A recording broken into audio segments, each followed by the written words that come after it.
जिस कलाई पे हम राखी बांधते हैं उसी हाथ से तलवार और शॉटगन भी चलाना है। वो हराना इतना आसान नहीं है, हमको कमजोर साबित करना इतना आसान नहीं है। नमस्कार, आप देख रहे हैं बिहार तक और आपके साथ मैं हूं ऋचा शर्मा। बिहार में इन दिनों जमुई विधायक श्रेयसी सिंह और मंत्री सुमित सिंह के बीच खींचतान दिख रही है। दरअसल सुमित सिंह जो है वो चकाई से विधायक हैं और श्रेयसी सिंह जो है वो जमुई से विधायक हैं। लेकिन मंत्री सुमित सिंह जमुई विधानसभा में कई प्रोजेक्ट्स पर शिलान्यास कर रहे हैं, उद्घाटन कर रहे हैं। ऐसे में इससे विधायक श्रेयसी सिंह खफा नजर आ रही हैं। अब उनके कार्यक्रम में श्रेयसी सिंह नहीं पहुंची तो चर्चा का विषय बन गया कि आखिर श्रेयसी सिंह अपने ही विधानसभा में कार्यक्रम के दौरान क्यों नहीं पहुंच रही। अब इसी बीच श्रेयसी सिंह से जब ये सवाल पूछा गया तो उन्होंने बड़ी चेतावनी सुमित सिंह को दी है। उन्होंने मंत्री जी को लेकर इशारों में कई बातें कही। श्रेयसी सिंह ने कहा कि जिन हाथों से हम राखी बांधना जानते हैं उन्हीं हाथों से हम शॉटगन भी चलाना जानते हैं। हमें हराना इतना आसान नहीं है। क्या कुछ कह रही है श्रेयसी सिंह, पहले सुनिए। देखिए, भाई बहन में कभी टकरार नहीं होता, लेकिन एक किचन में जहाँ बर्तन रहते हैं वहाँ बजेंगे। अगर आपका इशारा इस ओर है कि जमुई में विकास के कार्य जो हो रहे हैं वो किसके माध्यम से हो रहे हैं, तो हम तो पहली बार बनकर आए हैं विधानसभा में विधायक। जमुई की जनता ने जमुई की बेटी को चुना अपना नेतृत्व करने के लिए। हमने हर एक मुद्दे को लेकर, विधानसभा हो चाहे सचिव हो चाहे मंत्री हो चाहे यूपीए की सरकार हो या एनडीए की सरकार हो, हर जगह जाके जमुई की जनता की बात को आगे रखा है। आज उसका परिणाम दिख रहा है। आप देख रहे हैं किस तरह से केंद्र की योजनाओं के साथ साथ सरकार, जो राज्य सरकार है, उसकी योजनाएं भी अब धरातल पे उतर रही हैं। बड़े बड़े प्रोग्राम्स आ रहे हैं, बड़े बड़े फंड आ रहे हैं और इससे काम हो रहा है। तो निश्चित रूप से ये काम जिसके लिए हम लड़े हैं उसका पूरा श्रेय हमको जाता है, और जो लोग इस काम में हमारे साथ जुड़े उन सभी को जाता है।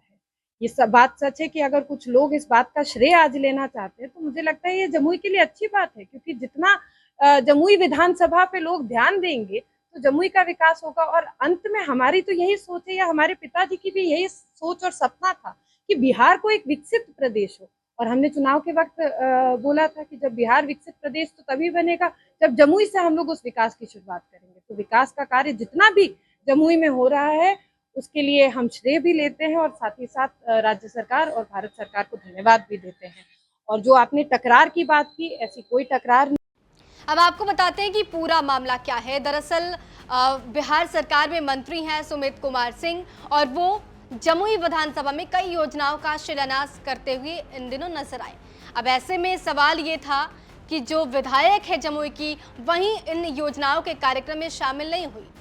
तो सवाल ये उठ रहा था कि आखिर विधायक श्रेयसी सिंह वहां पहुंची क्यों नहीं।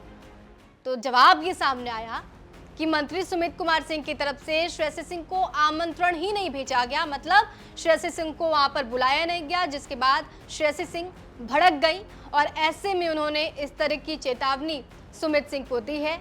इसके साथ आपको बता दें कि श्रेयसी सिंह बहुत ही फेमस शूटर हैं और इसके साथ बिहार में कद्दावर नेता दिग्विजय सिंह की वो बेटी भी हैं और 2020 के विधानसभा चुनाव में उन्होंने बाजी मारी थी, जमुई का दिल जीता था और जमुई से इस वक्त श्रेयसी विधायक हैं।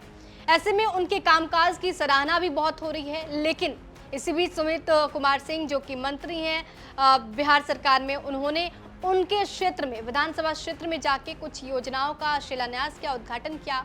ये श्रेयसी सिंह को भाया नहीं, उन्हें आमंत्रण भी नहीं मिला था। ऐसे में श्रेयसी सिंह गुस्से में आ गई और उन्होंने खुली चेतावनी दी है सुमित कुमार सिंह को। जमुई में हो रहा है उसके लिए हम श्रेय भी लेते हैं और साथ ही साथ राज्य सरकार और भारत सरकार को धन्यवाद भी देते हैं। और जो आपने टकरार की बात की, ऐसी कोई टकरार नहीं है। हमारे बड़े भाई हैं, उनका हम आदर सम्मान करते हैं। लेकिन अगर कुछ लोग सोचेंगे कि राजनीति में हम कमजोर हैं तो ये याद रखिएगा कि उसी कलाई पे जिस कलाई पे हम राखी बांधते हैं उसी हाथ से तलवार और शॉटगन भी चलाना जानते हैं। तो हमको हराना इतना आसान नहीं है, हमको कमजोर साबित करना इतना आसान नहीं रहेगा। बिहार की तमाम खबरों के लिए बने रहिए हमारे साथ और देखते रहिए बिहार तक।